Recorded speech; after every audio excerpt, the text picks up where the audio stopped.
다윗 왕의 인생에 있어서 요압 장군은 굉장히 큰 역할을 한 사람입니다. 전쟁에 나가서 단 한 번도 패한 적이 없는 장수죠. 근데 문제가 생겼습니다. 요압 장군의 세력이 커져가면서 상대적으로 다윗 왕의 힘이 약화되었다라고 하는 것입니다. 장군이 왕을 능가하는 세력을 형성하게 된 것이죠. 그래서 왕이 내린 명령을 우습게 어길 수 있었던 겁니다. 왕이 전쟁을 나가는 백성들과 장수들에게 부탁을 했습니다. 아니, 부탁이 아니라 명령을 내렸습니다. 성경 말씀은 분명히 명령이라고 표현을 하고 있습니다. 젊은 압살롬을 불쌍히 여겨서 그를 죽이지 말고 생포하라. 분명히 명령을 내렸지만 병사들은 순종을 했습니다. 그러나 요압 장군은 직접 그의 손에 있던 창으로 찔러서 죽였습니다. 그로 인해서 반역자들과의 그 전쟁에서 승리를 했지만은 분위기가 어떻습니까? 전쟁에서 승리를 하면 환호성을 지르고 잔치, 축제 분위기가 되어야 함에도 불구하고 다윗은 아들 압살롬의 그 죽은 소식을 듣고 통곡을 하면서 울었습니다. 비록 아버지에게 반역을 한 아들이지만 그 아들은 다윗에게는 그냥 그의 품속의 아들이었던 겁니다. 승전한 병사들 사이에서는 승전의 기쁨보다는 슬픔이 깃들었습니다. 그래서 승전한 병사들이 조용히 소리도 내지 못하고 성읍으로 조용하게 들어왔던 것이죠. 성읍에 들어가서 다윗이 통곡을 하며 우는 소리를 백성들이 들어야만 했습니다. 4절 말씀에 보니까 왕이 그의 얼굴을 가리고 큰 소리로 부르되, 작은 소리도 아니고 큰 소리로 내 아들 압살롬아 압살롬아 내 아들아 내 아들아. 다윗 왕이 지금 잘못하고 있는 거죠. 오늘 본문에 보면 두 사람이 나옵니다. 근데 두 사람 다 너무나도 잘못하고 있습니다. 한 사람은 다윗 왕이고 또 한 사람은 요압입니다. 여기에서 가장 다윗의 마음을 아프게 하는 것은 바로 내 아들이다라고는 이 단어입니다. 내 아들. 근데 왕의 입장에서는 목숨을 걸고 전쟁에 나가서 승리하고 돌아오는 백성들을 먼저 생각을 해야 합니다. 본인이 왕이라고 하는 그 의식을 가지고 있다면 지금 이처럼 상황을 만들어서는 안 됩니다. 왕의 아들이 죽었지만 어쨌든 그는 반역자였고 국민이 나가서 목숨 걸고 승리를 하고 돌아왔으면 왕의 입장에서는 당연히 자신의 감정을 내려놓고 자신의 병사들을 치하하고 격려하고 칭찬을 해주어야 합니다. 그것이 우선입니다.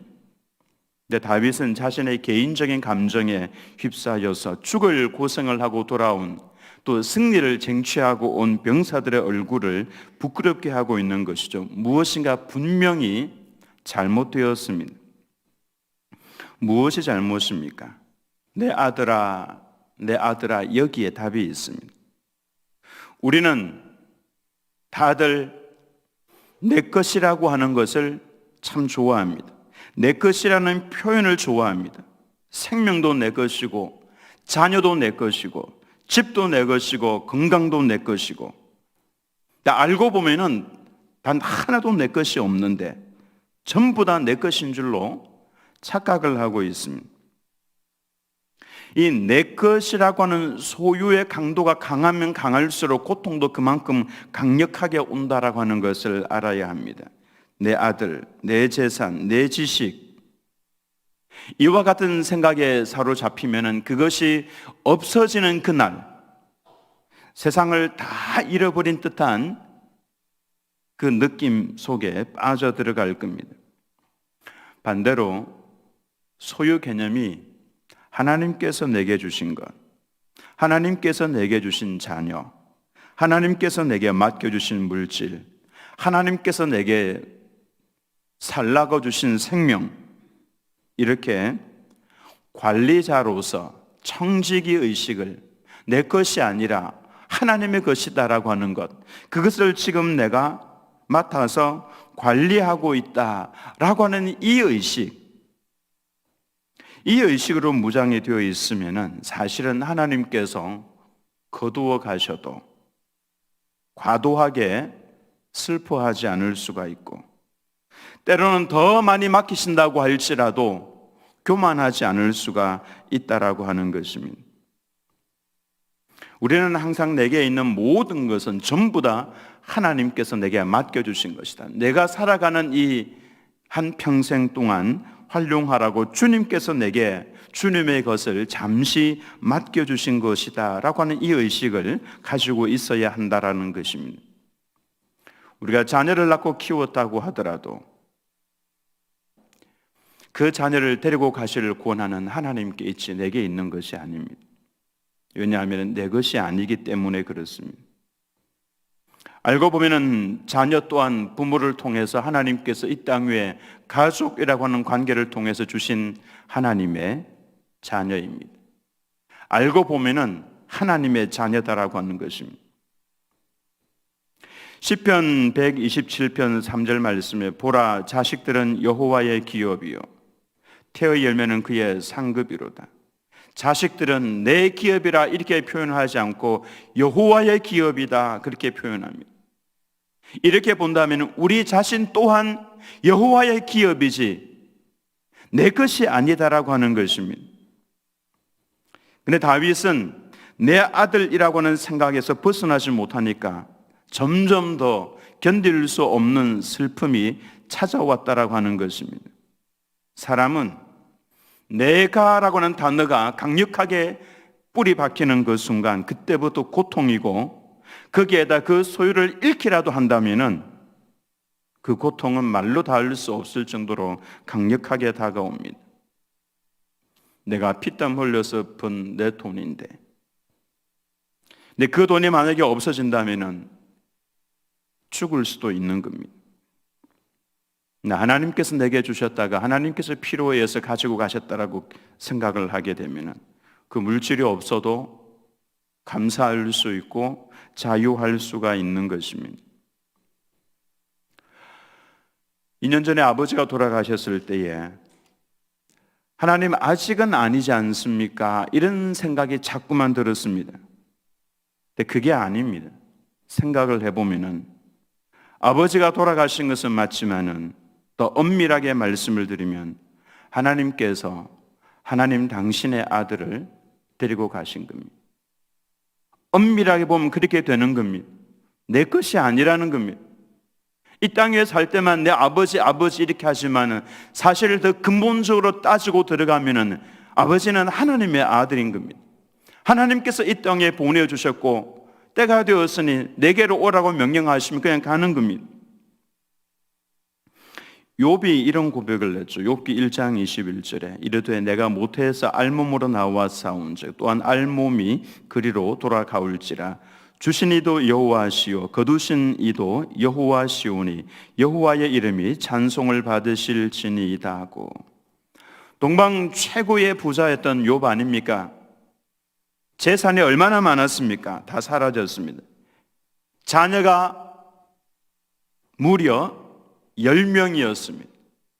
아들 7에 딸 3명, 그 10명의 자녀들 다 데리고 가셨습니다. 그의 단란했던 가정이 다 사라져 버렸습니다. 근데 만약에 욥이 이 모든 것이 다 내 것이었다라고 주장을 했다면 내 모든 재산들, 내 모든 아들들과 내 모든 딸들 그랬더라면 욥은 정신 이상자가 되어서 아마 죽었을 겁니다. 하나님을 욕하고 죽었을 겁니다. 근데 욥의 고백을 보면은 주신 이도 여호와시요 거두신 이도 여호와시라. 알고 보니 내 것이 아니었다라고 하는 겁니다. 주신 이도 여호와시요, 주인이 하나님이시라는 거죠. 하나님께서 잠깐 맡겨주셨다라고 하는 것입니다. 그리고 때가 되면 하나님께서 데리고 가셨다라고 하는 것이죠. 그래서 주실 때도 찬송하고 거두어 가셔도 가슴은 아프지만 찬송할 수 있고 감사할 수 있었던 것이죠. 하나님께 복을 받았으니 재앙도 받지 않겠느냐. 욥의 고백입니다. 복을 받을 때도 감사하고 저주를 받을 때도 감사하고, 물론 쉽지는 않습니다. 그러나 엎드려서 기도하면서 하나님의 음성을 듣고 있으면 성령께서 내 마음 가운데 말씀을 해주시죠. 내가 이 땅에 사는 것은 하나님의 나라와 하나님의 뜻을 이루기 위한 것인데, 그 나라를 이루어가기 위해서는 때로는 복을 받을 때도 있고 때로는 저주 가운데 빠지기도 할 수도 있고, 분명하게 기억해야 할 것은 내 것으로 생각을 하고 있는 모든 것이 정말 알고 보면은 단 하나도 내 것이 아니다라고 하는 것입니다. 하나님께서 내게 주신 그 모든 것들은 전부 다 청지기로서 내가 관리하다가 주님께서 달라 그러시면은 어쩔 수 없습니다. 그거는 드려야 되는 겁니다. 한번 따라서 하겠습니다. 나도 내 것이 아닙니다. 여러분도 여러분 것이 아닙니다. 이런 면에서 다윗이 지금 실수하고 있는 겁니다. 백성들 앞에서 그렇게 내 아들 압살롬 내 아들아 그렇게 할 게 아니다라고 하는 것입니다. 생각을 해보면 하나님께서 그의 생명을 끝나게 하신 겁니다. 그는 이제 하나님 앞에 1대1로 서게 되는 겁니다.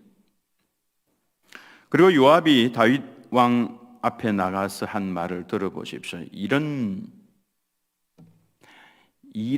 예의가 없는, 좋게 표현해서 예의가 없는 장수, 그가 얼마나 교만하고 얼마나 왕을 무시하고 있는지를 알 수 있는 표현들입니다. 여러분 앞으로 이름 지을 때 압자라는 이름 넣지 마십시오. 이 대단히 안 좋습니다. 요압, 압살롬, 이런 이름들. 5절에서 7절 말씀을 제가 한번 찬찬히 읽어봅니다. 5절에 보면은 요압이 집에 들어가서 왕께 말씀드리되 왕께서 오늘 왕의 생명과, 이 아주 나쁜 표현입니다. 왕의 생명과 왕의 자녀의 생명과 처첩과 비빈들의 생명을 구원한 모든 부하들의 얼굴을 부끄럽게 하시니, 사실 이거 아니죠. 그러니까 하나님의 은혜로 전쟁에서 이긴 겁니다. 성경 말씀 잘 읽어보면요, 칼에 죽은 자보다도 숯불에 빠져 죽은 자가, 아마도 그 늪을 말할 겁니다. 그게 빠져 죽은 자가 칼에 죽은 자보다 훨씬 더 많았다라고 그랬죠. 하나님의 은혜로 이긴 겁니다. 6절에 이는 왕께서 미워하는 자는 사랑하시며 사랑하는 자는 미워하시고 오늘 지휘관들과 부하들을 멸시하심을 나타내심이라. 오늘 내가 깨달으니 만일 압살롬이 살고 오늘 우리가 다 죽었다면 왕이 마땅히 여기실 뻔하였나이다. 왕 앞에서 이런 말을 할 수 있다는 건 그건 아주 그의 권력을 믿고 날뛰는 거나 마찬가지입니다. 슬픔에 잠겨있는 왕에게 할 말은 아니죠. 왕을 무시하고 있는 모습이 이 표현 속에 들어가 있는 겁니다.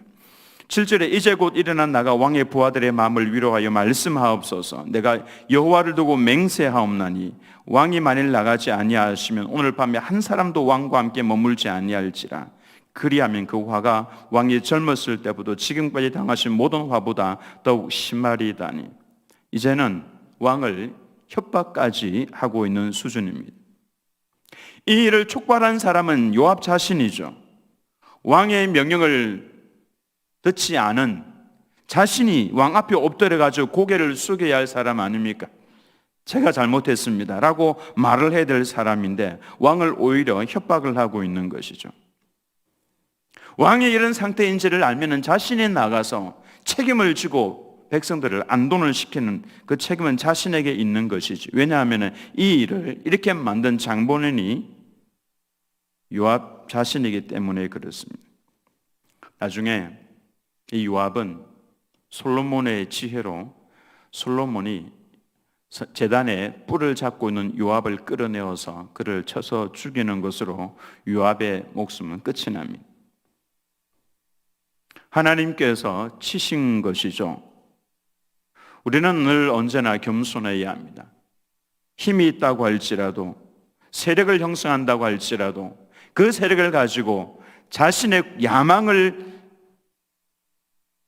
이루어 나가는 데 사용을 해서는 안 된다라고 하는 것입니다. 질서를 지켜야 하고 그리고 고개를 숙여야 하는 것입니다. 오늘 우리가 받을 교훈은 다윗을 통해서 알 수 있는 것은 내가 아무리 사랑하는 것이라고 하더라도 내 것이 아니기에 더 잘 관리하고 더 잘 사용하고 늘 겸손하게, 이 요압을 통해서 받는 교훈이 그거 아닙니까? 질서를 지키고 늘 겸손하게 악한 자의 길에서 떠나는 것입니다. 오늘 이 말씀을 통해서 우리 모두가 다 하나님 앞에 청직이라는 사실, 내 목숨까지도 내 것이 아니기에 오로지 하나님의 영광을 위해서, 하나님의 나라와 하나님의 뜻을 위해서 살아가야 할 내 인생이다 라고 하는 것을 깨달으시고 늘 겸손하게 악한 자의 길에서 떠나는 우리 들은교회 모든 성도님들 다 되시기를 예수님의 이름으로 축원합니다.